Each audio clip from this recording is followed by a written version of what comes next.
All right, Dan, can you hear me, buddy? Yep, it was just fine. I think I just needed to switch to my laptop.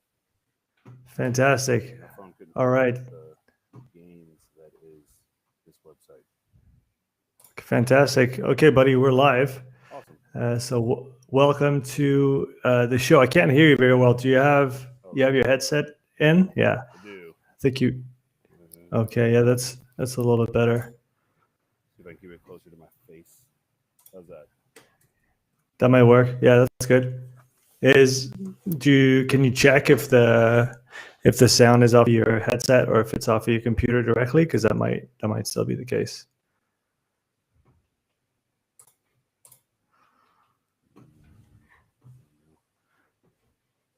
My laptop is quite slow.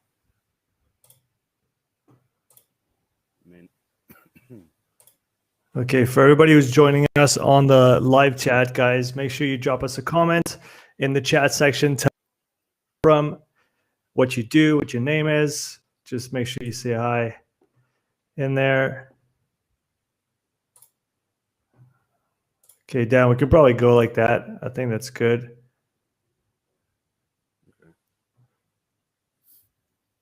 Okay, how you doing, buddy? Doing very well, man. Doing very well. How are you? Okay, your sound is better now. I'm doing good. Happy New Year. I guess we haven't spoken since. Yeah, that's right. When was the last time we spoke? It was in December, right? Yeah, because the Christmas tree was up. It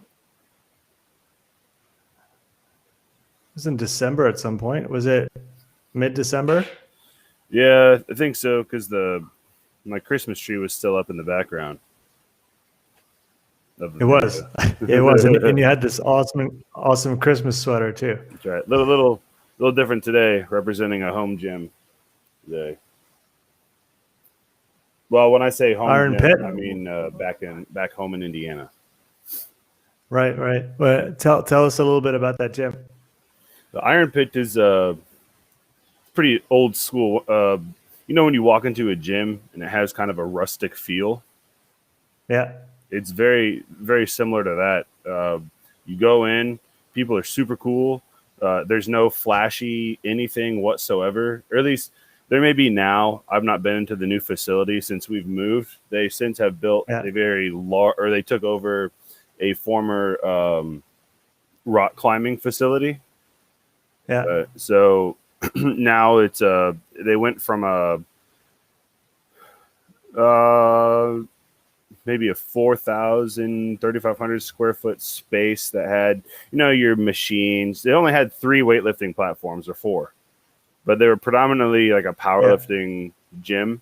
So think of a Louis Simmons type setup. It was pretty similar to that. Okay. Just kind of we're really cool, but if you mess with stuff, we're going to mess with you type of deal. But that was back in the days when you could do that to people. Now you can't. So they don't do that anymore. But it's still like they're all family friends of ours. And I love the place, which is funny because I remember very clearly, like, you remember those dance aerobics back in the day? With the step and whatnot? No, not with this. I mean the competitive sport of aerobics. Oh, no. So the people would get up on stage and they'd go through a series of they would dance, but they would show off like one-arm push-ups or pistols or, back handsprings, round-off splits, and so on and so forth. I mean, it was actually like people make fun of it all the time. I personally really enjoyed it. One, like my mom was involved in it. She almost made the Olympics in 1996. Wow. On a team of 3, a female team of 3, just missed it. They got 3rd, I think, at nationals nationals. And it's because she pulled her hamstring in one of her high kicks. Okay. They do like a can high kick line type of thing for one of their things. Yeah. But anyway, so my mom would spend hours working out there. My mom, she was strong as hell. For back then, 250, 300 pound back squat for reps. Wow. And had like a 43-inch box jump for more than one. I mean, this is a female, 5'7" female. That's strong. Yeah, she was a stud. But the sport's really fun to watch. I said, people make fun of it all the time, which I completely understand why. It's kind of like CrossFit. People make fun of CrossFit all the time. I understand why, but I still love the sport. You know? Right. No, that's fair. Just because people make fun of it doesn't mean that it's easy or that there's not actually something to be pursued in that endeavor, I guess. Oh yeah, man. Is swimming easy, Sean? Damn, no, I'm a fucking rock. So you're speaking to the wrong person. Yeah, swimmers get made fun of all the time. Right. Yeah. Yeah. You go hop in and try. Yeah. Yeah, No. exactly. But, I mean, So what's new on your side? What's been up? I passed my first semester of my PhD stuff, so that's good. I got to keep going. Good job. I start today with advanced neuromuscular response to exercise, or advanced neuromuscular adaptations to exercise. So that one I'm really, really excited for. It's very similar to the last course on the cardiovascular adaptations course and cardiovascular responses and adaptations course, where the final project's a literature review. Okay. I just hope they're a little less stingy on the grading component, or maybe I've gotten better at just the APA formatting.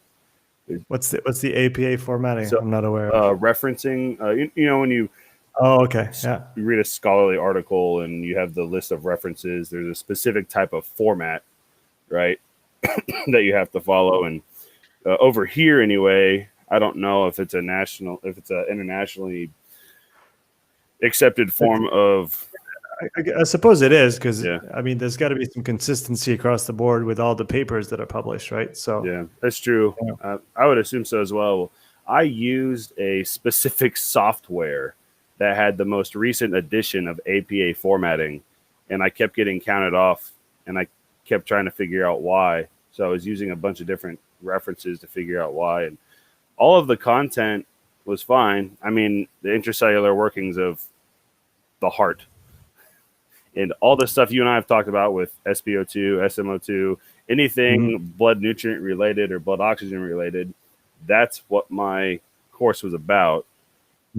I never got counted off for that stuff. It was only for the APA formatting. It's like the dude didn't even read the stuff that I wrote. He just looked at the format and he was like, "Yeah, I'm gonna take a point off there." Which I get, I understand. I mean, at this point in time, if you're getting a PhD in healthy human performance, you better damn know how well the heart works. yeah, you do. And then the formal part of writing the paper is, I guess it is important in the sense that they have to withhold a certain standard, and if people start to, half write their references, and I don't know what other requirements are in there, but I know that, when I do my presentations on YouTube and I reference stuff, I honestly I don't always reference everything, because sometimes I forget, sometimes I don't know how to cite it. And I guess I can get away with it because I'm not writing a PhD. Nobody's going to come back to me and say, "Hey, your references are not in the right order." It's kind of a liability thing, I'm assuming. I mean, there are so many, in a sense, rules you have to follow to publish a paper. The way I don't know if this is correct or not, and I hope somebody rips me apart on the chat, is the global pandemic is terrible, right? It's absolutely awful. Is it as bad as the degree that we're meant to believe? I personally have no idea. All I know is over Christmas break, my wife and myself, my tests came back negative. Hers came back positive. I had all the signs and symptoms that she did, and all we had was a loss of smell and taste and a small cough.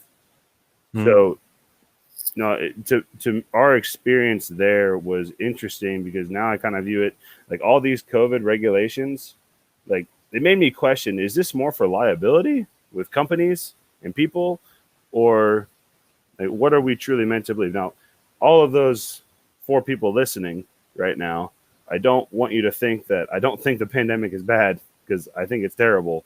And I think that we should follow whatever we need to follow to move forward. I found the experience to be unique is all. And it just made me think a little underwhelming. Yeah, I guess it happens. I guess it really depends who it happens to and what you experience. My wife and I, and our son, and my mom too, February 2020. So before it was even a thing, before there were tests, before there was anything, I was sick for a week straight, and I was dead in my bed. Like I've never been that sick in my life. Really? Straight, like yeah. So I'm thinking that might have been it. Maybe. But then I have no clue, and I probably will never know. And it's, I don't know, man. Those are weird times, but I guess we all have to live with it. So Yeah, we might as well. I feel you. I was hospitalized for 4 days. Couldn't breathe. Couldn't respond for almost an entire day. When was that? This was in August. Oh, wow. Late August, and all 3 tests came back negative. It's crazy. And like my symptoms were very similar to, I mean, I had taste and smell that I'm aware of. I wasn't conscious for a good amount of it, but it was very severe, and nobody knows what it was. So I can relate to you in that sense. It's very strange, isn't it? It is, yeah. And I mean, from my perspective, on at least here locally in Switzerland, the measures that I've taken, what I see is that obviously the absolute threshold is beds in the intensive care in the hospitals, and once you pass that threshold, now you're in deep shit. And so everything is done in order to not get to that threshold, which makes sense. But then what is practically put in place, whether that makes sense or not, that's another question. But I mean, like everything, it's complicated, and it's always easy to criticize what measures have been taken. But then, Of course, I don't know. I like to think it may be a little romantic of me, but I like to believe that there are dozens of people at the highest level in my country anyway, and I'm sure in all countries, their jobs is to make sure that this thing goes through with the least amount of damage on all sides, not just lives, but obviously the economies at stake and companies and all those things. Yeah. And I like to think that the best is done in taking all the information into account, whether there's obviously some pushing and pulling in many directions within that process. Of course there is. There's always, bigger interest, things that we're not even aware of. But at the end of the day, what can you do? So you just do your part, do your part, wash your hands, wear your mask, and then let's try and keep coaching and get people, fitter and stronger and better. Kanye. What did he say? That's better, stronger. That's right. That's right. I'm sorry I missed that one. I should have caught it right away. That was good. I mean, it's true. I've always liked that opening. I'm not a Kanye West fan, but I always did enjoy him. I think, well, it was Daft Punk. Anyway, we should probably get on topic. This is my fault. I'm making us stray away. It's cool. We don't. There's no agenda. We're just here, and people that are watching are watching. By the way, for the few people that are watching right now, please leave us a little comment in the chat. Tell us who you are, what you're doing, where you're watching from, and then if you have any topics you'd like to hear us discuss, please put that in the chat as well. So I wanted to maybe get an update on everything that we talked about last time. What have you been able to do since, I guess, the new year with training, and have you been able to see your athletes? What's going on there? Sadly, from I think December 23rd until December 23rd to December 27th, I was not allowed to be in contact with my swim team. On the 27th, nope. Yeah. So 28th, that was a Monday, right? Let me check the calendar real quick. It was the Monday. It was my day back at work after a week off, so I remember that. So on the 28th, I was finally able to be free and clear to kind of go back to some practice and coach some homies. I called my sister, she's a doctor in Tennessee State, just north of here, and she deals with COVID every day. So I wanted to at least verify, one, so I don't get anybody else sick. 2, so I don't get sued. If it's okay to go back to the facility. And she said, yes, but maybe just give it one more day. I said, okay, cool. Right. So I go back to practice the next day, and I'm there for an hour, and that's when I got the text message from my wife. Hey, I tested positive. Okay, guess I'll go back home. So I went back home, and then on the 14th, on the 7th of January, I was given the okay from the facility to come back. 'Cause I had negative tests, and I didn't have any symptoms at that point at all, and I wasn't in contact with my wife, which was really frustrating. Not having contact with your wife is very frustrating for a week and a half. Yeah, especially after like a year of lockdown, where I mean, for me at least, it's definitely brought Lynn and I closer together, spending all that time at home, and it's I'm sure it's been challenging for some, even many, but I feel like I was lucky enough that our relationship actually got better through COVID. That's awesome. Yeah, I agree with you fully. For the next conversation, I'd have to discuss with you we should talk about interpersonal revelations, because that is it's been one hell of a trip for old Dan here. It's from about late April, early May. My best man, my best friend, and really the dude who kind of established the baseline after my parent. Are you familiar with Yuri Bronfenbrenner's ecological systems theory? only secondhand from only secondhand. So, like after the first circle, the people who impact your life the most next are going to be coaches, teachers, church, friends, more than your parents, right? So this dude was very responsible for laying down my foundation there. And he died of non-Hodgkin's lymphoma after almost 3.5 year battle. And he was just kind of your poster child of, hey, there's a bushel of apples. There's one rotten apple, and I'm going to take it so everybody else can have a good apple. And I'm going to eat this rotten apple. Like that was this dude. And he impacted thousands of lives without even trying. He impacted my 6-year-old daughter who met him when she was not even 3 months old, or not even a month old.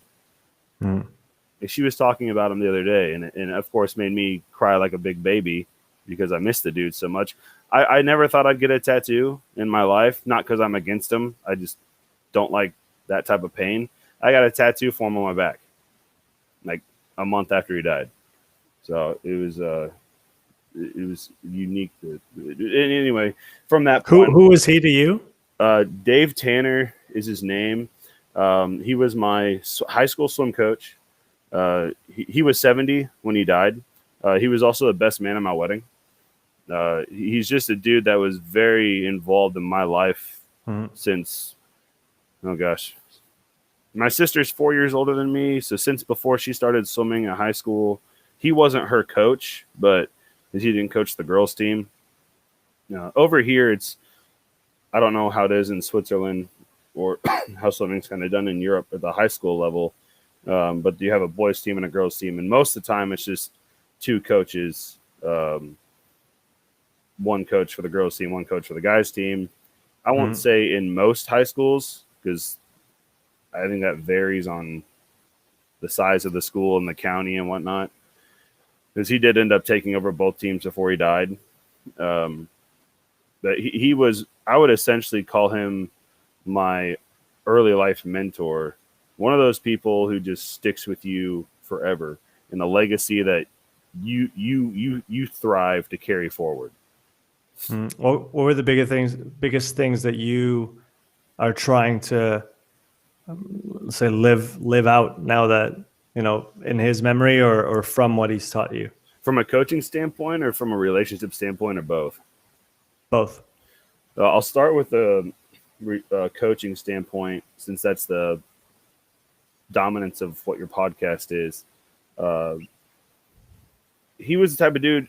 He lived with a gentleman by the name of James Councilman. James Councilman was a world-renowned swim coach. Mark Spitz.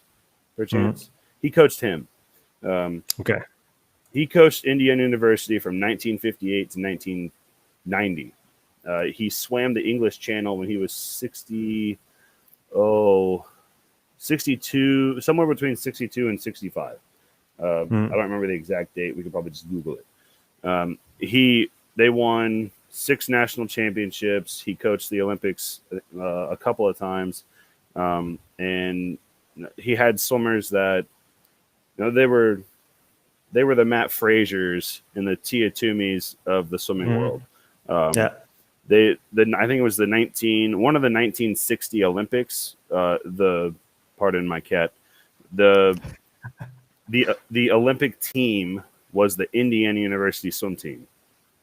Right. That was close to the entire Olympic swim team in the 60s. Excuse me. So world record holders across the board, multiple gold medalists, etc. But that wasn't really his main staple. Like successful coach, sure, from that standpoint, but his success came from relating with the athletes. And he lived by submerge your ego. If your athletes have an issue with you, you need to take a step to figure out why. The key things he thrived on was the relationship content. You and I kind of talked about it last time with you keep a client for so many months and then it begins to develop a relationship, right? It's a game of psychology in a sense. And Doc was very, very, very good at that, but he was genuinely good at it. Not like I'm going to play this game of psychology and then maybe that'll produce results. No, it was I'm going to play this game of psychology because I want these people to develop into people. Similar to, I'm not very familiar with the European side of this type of coaching legacy, but John Wooden over here was very similar. Tony Dungy for the Indianapolis Colts which is funny because these coaches who are like this that I'm referencing, like they're from my home state, or they coached a team in my home state. I don't remember where Doc Councilman was born, but he lived in Bloomington, Indiana for up until he died.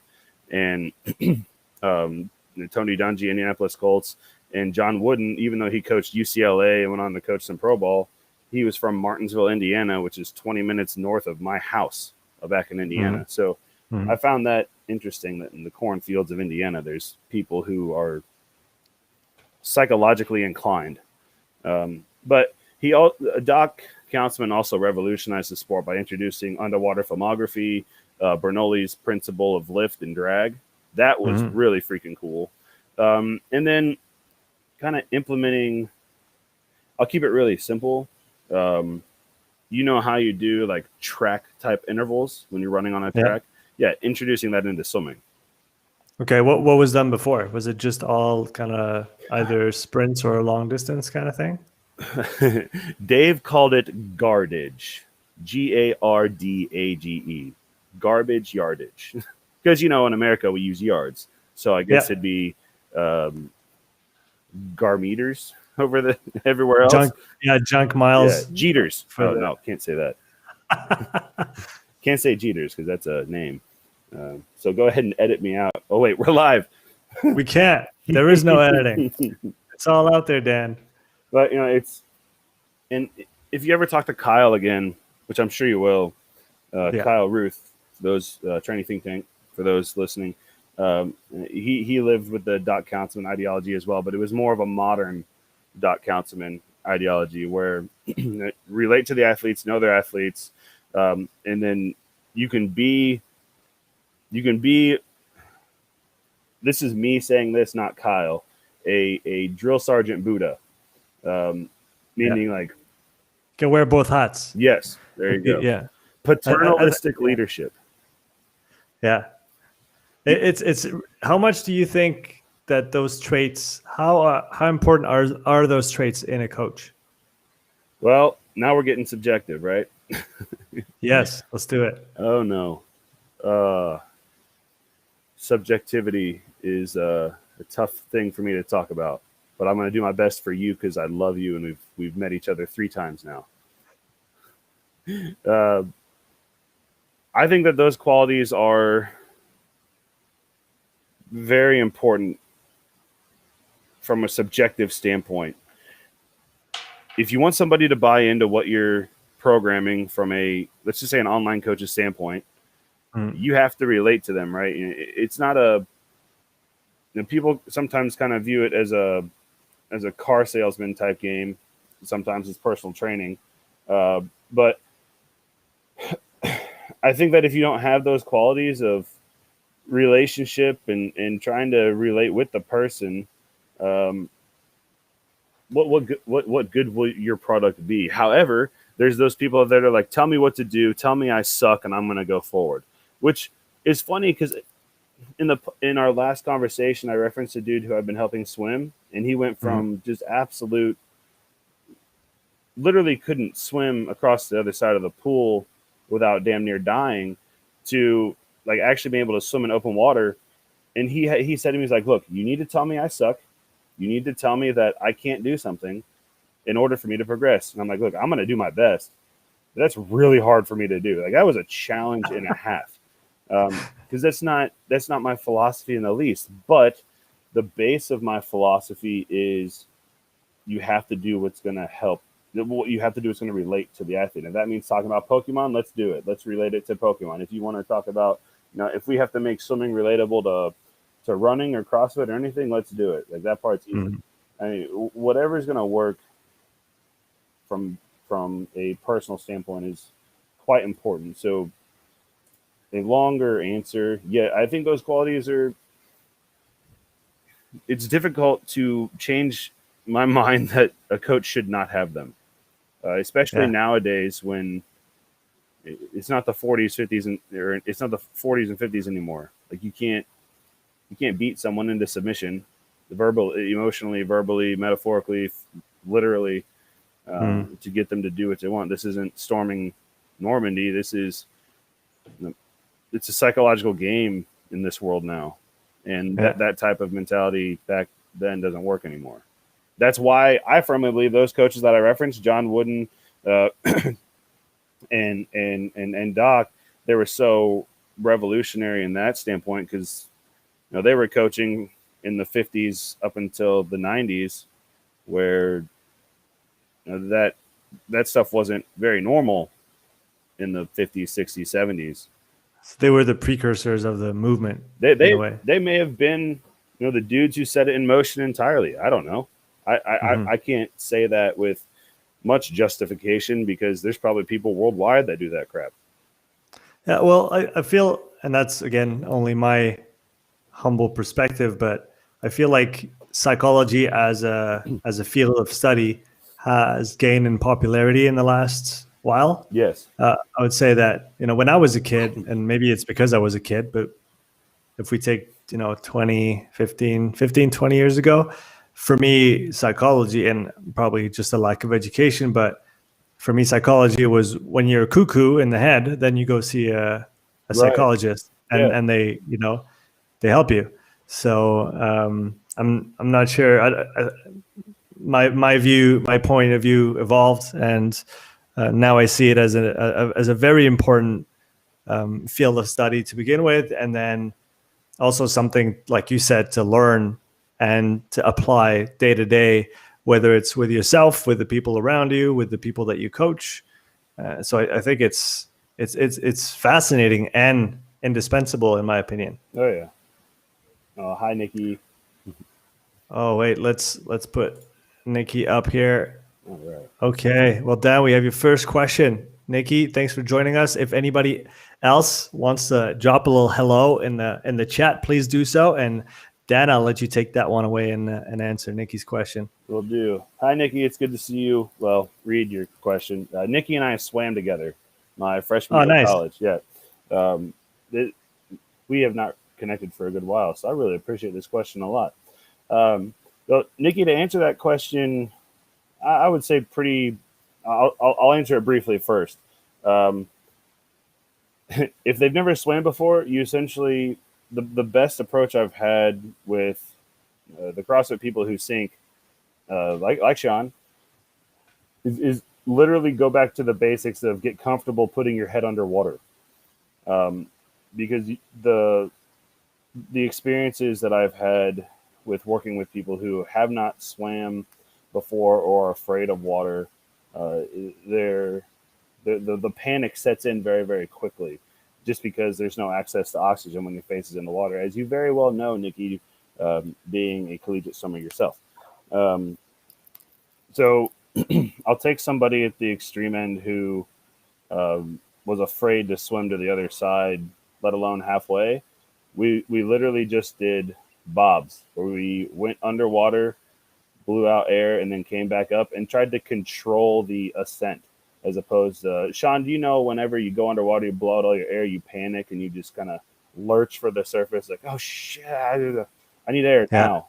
Yeah, that's in a sense the first step to gaining any type of positive progression in the water that I don't have data to back this up. This is all personal experience. But fighting off that panic is what's going to help the most with positive progression early on.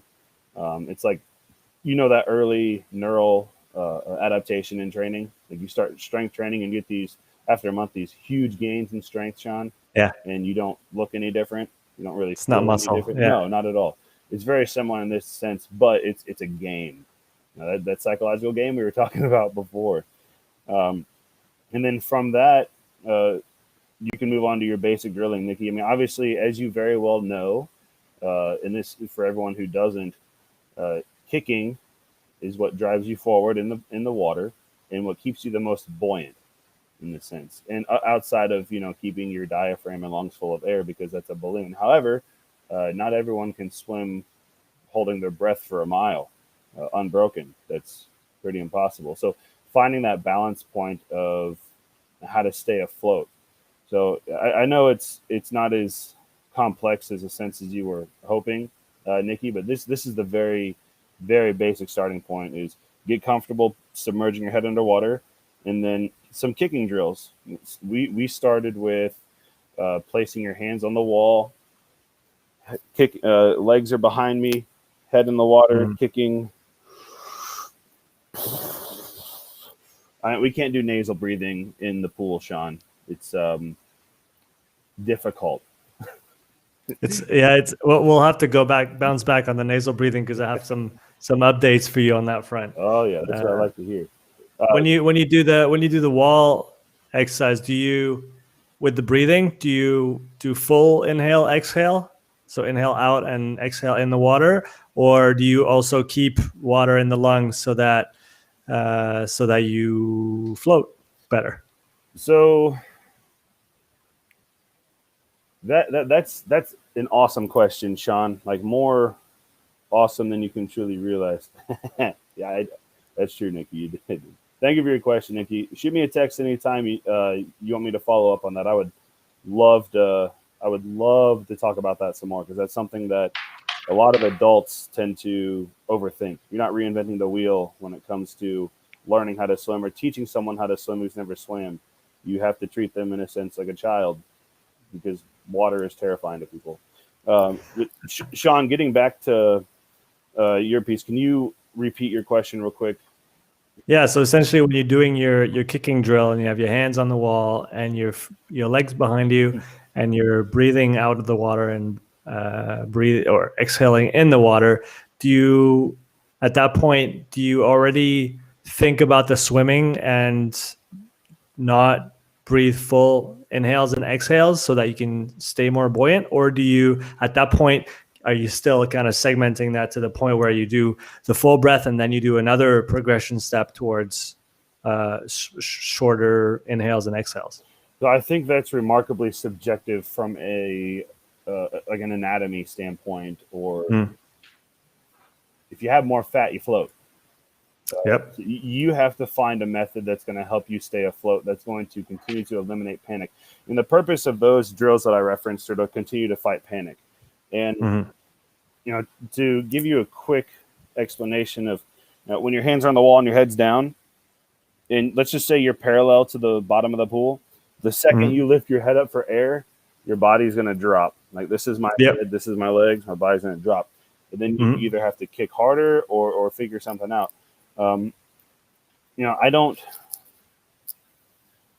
That's a really difficult thing to measure from a like gathering actual data. Like, should you do this? Should you do that? Well, What have you seen as a coach, from your experience? me personally, I believe that exhaling your CO2 will help you a lot from a performance standpoint. Just like training on land, you want to get the CO2 out, right? You need to be efficient with inhale, exhale. So I would believe that would carry over. However, I'm not going to, until I'm able to start getting my dissertation in line and start getting access to the Moxy work with Evan and the protocols with Kyle, and getting more of a data pool for the people I want to work with. It's a difficult question to answer without sounding like an asshole. Pardon my French on the live. I guess my You can say whatever you want. That's what's cool about this. Well, there are my mother and my grandmother are likely going to watch this later. Well, grandma, really sorry for Dan's language, but it's the coffee. You can't help it. It is. What about lifting your head straight up or lifting your head to the side when you're doing your kicking drills? Obviously, turning your head to the side is superior. However, if you're a novice swimmer, or in this case with Nikki's question, you never swam before, the second you try to turn your head and that water gets in your mouth, you're going to flip out. It's you have to do this funky little thing with your mouth, right? If the water's going, yeah, you're hearing. That makes sense. Looks really funky, but that's something that you have to get comfortable doing. So, excuse me, I didn't say it in the question, but we usually advocate a snorkel that goes straight up, not the one that goes out to the side. Okay. The straight up, the man. See, I've worked with swimmers who, like, they take a breath in their lungs and they float in stream. This position here, they float from hand to toe. There are very few swimmers that I've ever worked with that can do that. And he blew out all of his air, and instead of sinking here, he just whole body just dropped. So it's almost like his entire body was a lung. It was the weirdest thing. And I'm working with a swimmer right now that does that as well. And they weren't super muscle bound, but they weren't weak. So I mean, honestly, Sean, with maintaining any oxygen in your lung or CO2 in your lung, maintaining any type of buoyancy, I think it's just something that's going to be trial and error. Like me, I can blow out all my air. I'll still sink if I just sit still, because even though I'm, as of this morning, 276 pounds, about 125 kilos, right? Is that about right? Yeah. Right? That's right. That's right. Yeah. 2.2. Yeah. My wife and I are starting intermittent fasting again, cyclic intermittent fasting. We're going to lose all the weight, but I'll still sink. However, if I'm progressing forward, like I'm going to stay up. I'm going to stay afloat because I have at least 18% to 20% body fat, at least, which is a lot more than, you. So I think from that standpoint, if you find comfort and eliminate panic as best as you can, from a non-performance, non-competitive standpoint, as a swimmer, trial and error, man. Yeah, that makes sense. Let's jump to we got another question from Cheryl here. Hey, Cheryl. I'll let you go for it. Cheryl, I miss you. Cheryl's a lady that I helped coach in Texas. She was a part of CrossFit Cataclysm. She still is, as far as I know. Miss her greatly. She's a wonderful person to coach and have in the gym. Hey, Cheryl, great to have you on the live. Lower body fat, in a sense, yes and no. It's funny because even though swimmers looked ripped as hell, like they're usually 7 foot tall. No, not literally. But I mean, obviously, it's easier to float when you have more fat than muscle. I mentioned earlier, but I wouldn't say that lower body fat is encouraged. I I would say that how can I? Is there kind of an optimal Yeah. height to body weight ratio, or? Well, I guess not yeah. really. Then we get into those silly BMI No, ratio BMI. comparisons. God. Yeah, no, don't. Let's not start on that. But what I mean is that I guess on in the water, and it's probably the same as say on a rower versus running. In the water and on the rower, you have a bit more leeway when it comes to body weight. Is that right? Yes. Correct to say? Well, depends on the body weight in a sense. It's like swimming, you have to be streamlined, like Bernoulli's principle of lift, right? Mm-hmm. I mean, anthropometrics play a huge role in swimming. I mean, there's a reason why Ryan Lochte was such an outlier in swimming. He was 6'1" and fast. You're not going to find very many swimmers that are that short on the dude side who are that fast.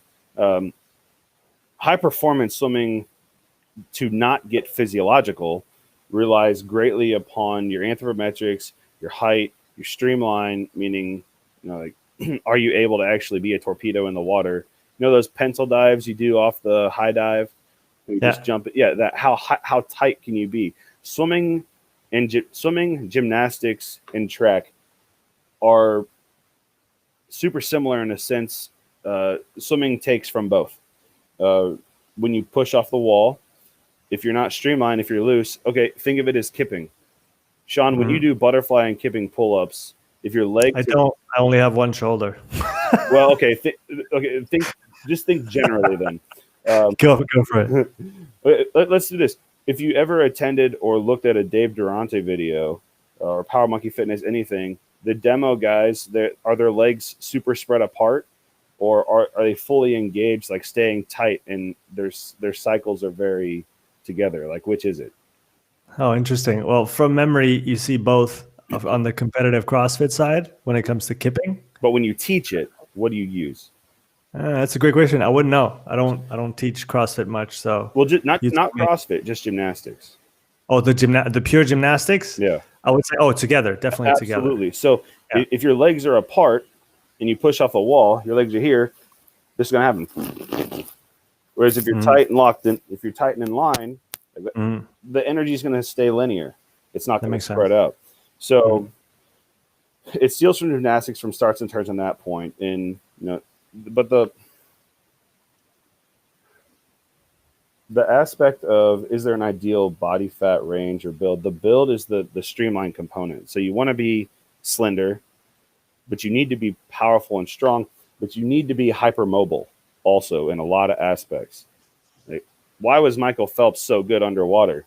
Because he was like quintuple jointed in his ankles, toes, and knees, and hips, and spine. And what do you mean by that? He's just offensively mobile in his joint range. Okay. And like his knees, ankles, and hips. His feet, if you ever watch his feet, the middle of his feet just kind of collapse. I mean, not to that degree, but his legs are a literal whip. And he has the ability to dissociate his mid-thoracic region from the rest of his body. And that's why his underwaters were so effective, because his whipping motion was derived from his chest, not his hip. So where you would see other people just kipping from their hip, he's kipping from much higher and using the hip as one of the segments of this kind of snake tail. Exactly. Michael Phelps's kipping mechanics may be pretty freaking good and efficient. No, I'm absolutely kidding. I don't think that's truth whatsoever. I know I'm familiar with the kipping mechanics enough to know that leading with your chest is not the right idea. But sorry, Cheryl, getting back to your question, a lower body fat encouraged in swimmers. If you are my size, yes. If you're Sean's size, no, you need more. Cheryl, to give you a reference to someone like RJ, he would have far too little body fat percentage. And swimming is also a game of manipulation. If you can manipulate the water, you're going to go fast. You're going to. How do you manipulate the water? So water is a literal force you push against to go forward.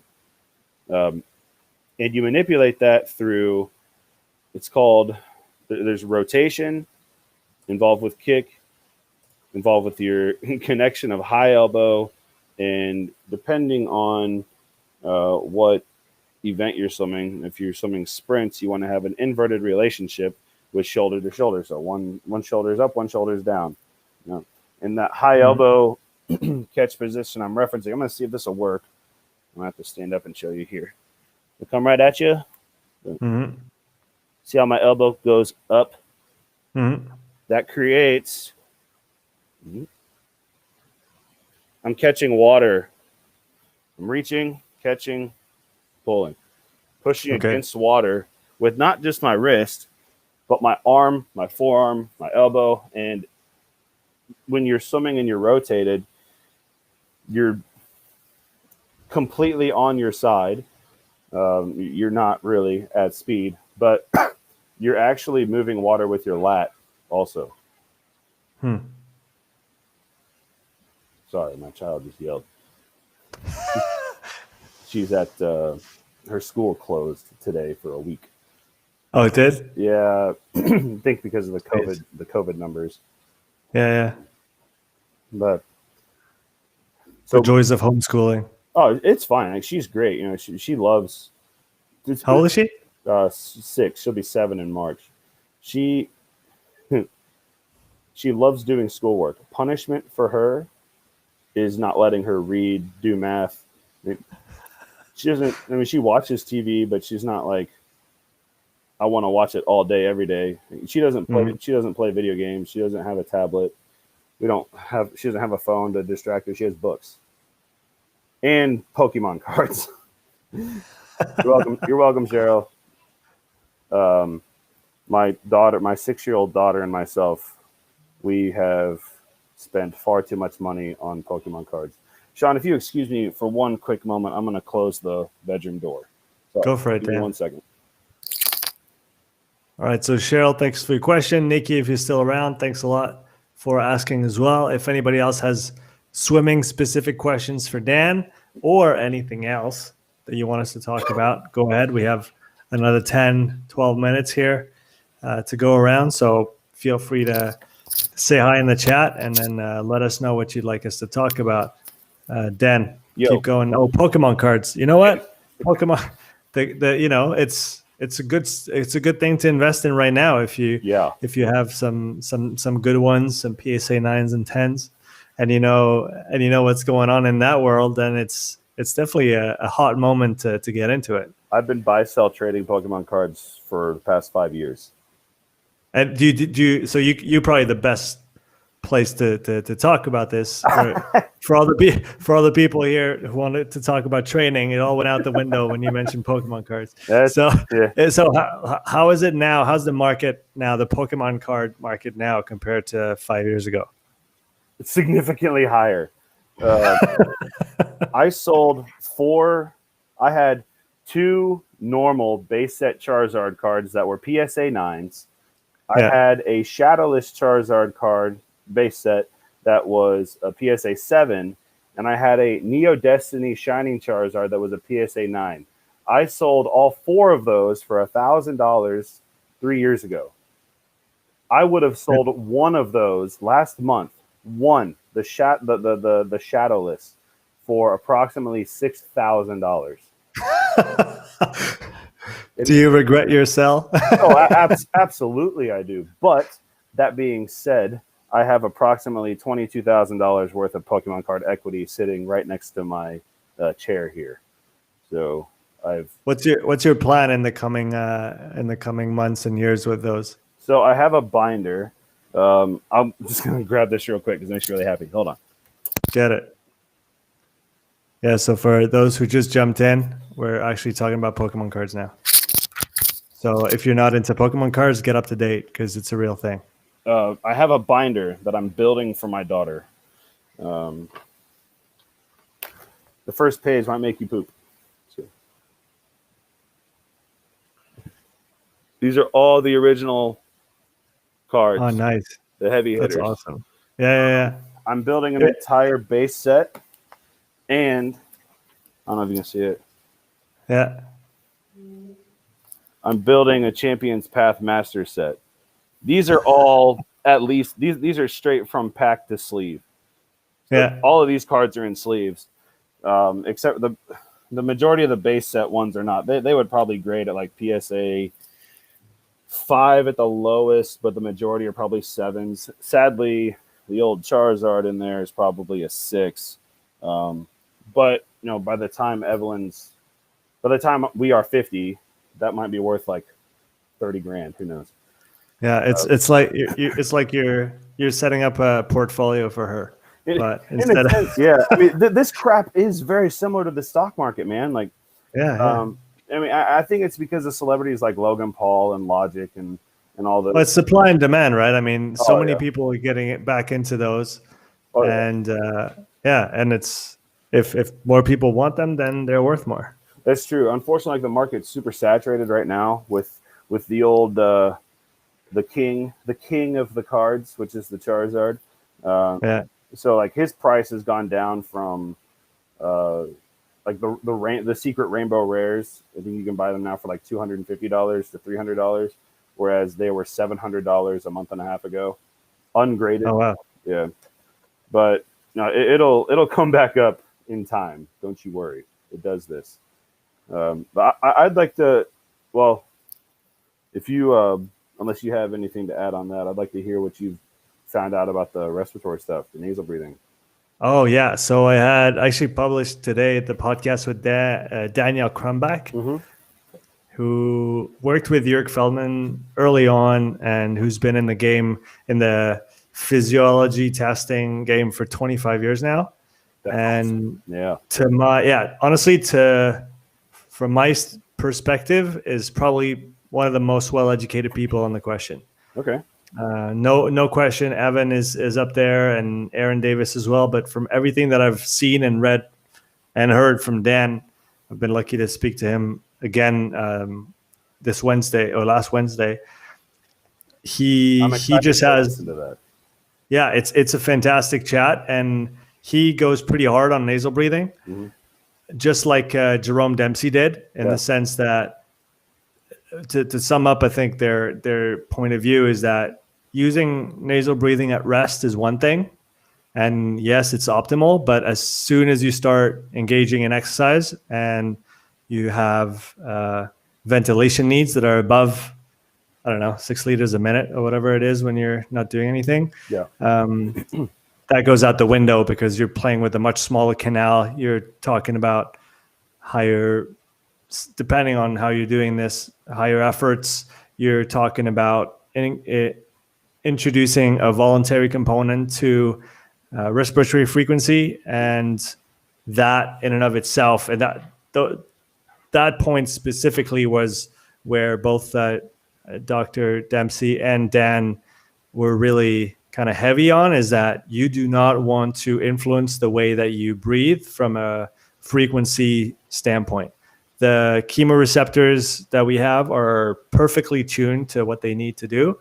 And if you start playing with stuff and voluntarily lowering your frequency or increasing your frequency of respiration, you're going to mess up the system essentially. And that's what he's seen through his years of practice, and with people that came to him with different ways of breathing that had been taught by the coaches, and that actually had a negative impact on their performance because now, instead of their respiration just following what it should do, because it just does its thing, now you're introducing a voluntary component. And so, for example, I don't know, he had a guy, and he showed that on a graph too, he had a guy ventilate at like 40 breaths per minute, even in zone 1, zone 2, which is way too high. Yeah. And that would mess up his whole, ventilation dynamics, and so he could not get the optimal volume in and out. And so that was a big point from both of them, and which really made me think a lot, because obviously, if you read The Oxygen Advantage, it's all about nasal breathing. It's kind of pushed to the extreme in a sense.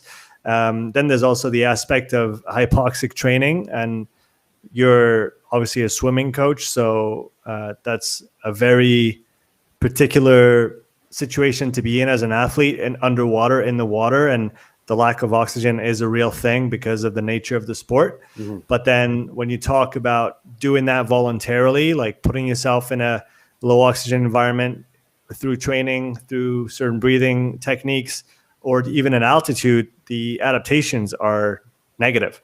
They're cool. really, yeah. If you're born and you live at high altitude, you do get some development on the, if I remember correctly, on the pulmonary perfusion and diffusion side of things, which is an absolute limiter in the sense of the respiratory system itself. So it is a benefit for people who live up there and have lived up there their whole life, and that, a born raised kind of thing. But then you don't want to go up and do that and do, kind of high altitude training. And Jerome said that from the performance standpoint, like from the research standpoint, there's no literature that supports high altitude training as being beneficial for any situation. Again, swimming is probably one of the outliers because you just are underwater. But that was something that came out, and so made me rethink the nasal breathing part of things a little bit, because it doesn't, well, at least from the standpoint of those two dudes who have spent a cumulative 70, 80 years in the field of respiratory training, they both say that that's probably a bad idea when you're exercising, which was really interesting. Man. Oh my gosh. Jeez. Sorry. The cat wanted to join the conversation. I'm sure all you saw was a tail just going across the screen. That's what we saw. A shark. That's what we saw. Oh god. That's really cool, man. That's really unique. I'm gonna have to rethink some things as well, because before I got sick, or before I was mandated to quarantine, and then when the high school kids started coming back to the house to train, we've been doing nasal breathing type protocols on the assault bike and on the assault runner and on the ski erg. So that's interesting now. Yeah, I think I'd still maintain that at very low intensities, it's probably not harmful in any way. Yeah, that's where I've been screwing up. I've been having them kind of do 1 minute progressive build on the assault bike. 1 minute holding 100 to 150 watts, 30 seconds easy pedal, which 100 to 150 is pretty easy. Actually, no, there's no rest in between. Sorry, it's just continuous ramping. So by adding 50 watts every time, the 150, 100 to 150, 150 to 200, and so on and so on and so on. So where like they were trying to sustain 700 to 750 watts for a minute, nasal breathing only. So that is something. Yeah, the biggest thing is, and that makes total sense to me, is that the canal is much smaller. Yeah. Right. And you're already talking about getting to the higher limits of ventilation as it is through the mouth, which is a bigger intake. Yeah. And now you're trying to essentially breathe through a straw for really no good reason from the standpoint of performance, because that's for I guess a very well-trained, well-rounded athlete, and that's kind of where my thought goes. I'm not 100% sure on that, but if you've optimized everything else, if there's still something hanging, it's going to be the respiration, because at some point we can't change the size of our air duct. No, you have to have that surgically done.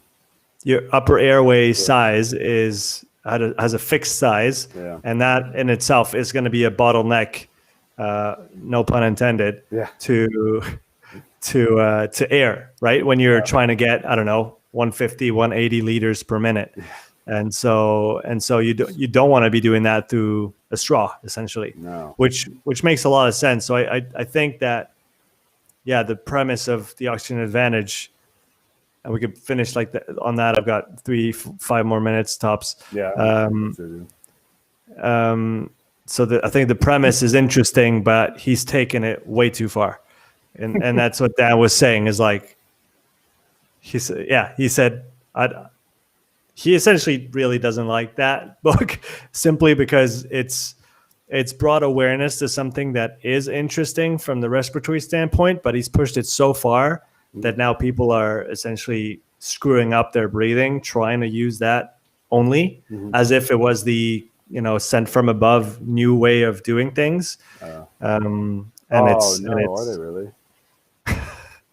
So it's good. It's good to have, all perspectives and to have read the book and, like I said, go listen to Dan, the podcast that I did with Dan. I'm Dan. I'm definitely going to. Yeah, maybe what we can do is do another call trying to discuss what you learned from Dan's podcast, and then we can kind of riff on that. Hey, I'm all about it, man. Because if you're game. It always bums me out whenever I hear people read a book or they watch a video or whatnot, and then it's like, oh, this is the way to do it. No, it's not the way. It's a way. And exactly, you can put your puzzle together on your own and create something that works for you. Hey, did you know that? And it's a bummer that, it took me a long time to figure that out, in a sense that I will never know anything whatsoever, which I think we talked about it last time. Knowing nothing is wonderful. Ignorance is bliss. Absolutely. Yeah. There's a really good friend of mine who just posted a little short video. His name's Gene. Last name is escaping me. Workhorse Fitness in South Carolina. Sorry, Gene Crawford. He has a lot of awesome philosophical things that he says, and his he talks about not being afraid to know nothing, because it establishes a better mindset, in a sense of it lets you learn. So what you just said about the O2 advantage, people thinking there's some people taking it like it's the way. I hope that they eventually come around to thinking that it's a way that they can add to their arsenal, and that they should go listen to Dan Crumbach's podcast with you. Yeah, definitely. And what's come to my attention too is that doing a Moxy test is great, but without the ventilation data, without seeing, if and then where minute ventilation drops off, starting at what breathing frequency, it's really hard to give specific training protocols to those folks, even if you can determine with a Moxy that he's got a respiratory limitation. Yeah, but what is it? Is it expiration? Is it inspiration? Is it at 40 breaths per minute? Is it at 50 breaths per minute that he can't, move the same volume anymore? And so I think down the line, what's going to be interesting is coupling the two, is doing a Moxy test with the Pinoe device or a VO2 Master or something like that. Dan happens to be the head of science and education at Pinoe that does a really good portable VO2 unit, which I'm very interested in, but there is a price tag associated with it. That's true. So we'll see. But those things are really cool. Yeah. I think it is the next level of, field testing. Is you got a Moxy, you got your VO2, and then now you can really talk data and you can really see what's going on. You can see what's going on from a fuel perspective. Yeah. It's pretty intense, but we'll keep all that for next time. For those who are watching or rewatching this, go follow Dan on Instagram. His handle is down at the bottom here. Dan, if you have any closing thoughts, go for it, buddy. I'm very much looking forward to my homework that you've given me. Okay, homework for everybody interested in breathing. Go listen to Jerome Dempsey. Go listen to Dan Crumbach, both on the Upside Strength podcast, and then come back here and leave some comments below the video. Oh, yeah. Hopefully we can get some questions for next time. And I would love to discuss with you sometime the philosophical nature of kind of all the O2 stuff and training protocols. As you can tell, I like to discuss a lot about philosophy and coaching philosophy, and I'm open to all avenues in that sense. It's just fun. I'm cool with that. I like that. I feel that it's a ever expanding toolkit for coaches and athletes, and there's a lot of stuff that we could potentially make people think about that goes through my brain every single day, multiple times a day, that others hate because the Well, that's a stupid thought. It's like, well, it's applicable though if you really think deep about it. Mhm. Sorry, I know you got to go. I appreciate your time, Sean. Thank you for having me No, again. that was good, man. And like you said, we'll keep those in mind for next time we get to chat. Thanks for coming on the live, Dan. It was a great pleasure. Thanks to everyone who watched this. Like I said, drop a little comment below, and we'll see you on the next episode. See you, Dan. See you, Sean. Have a great day, buddy.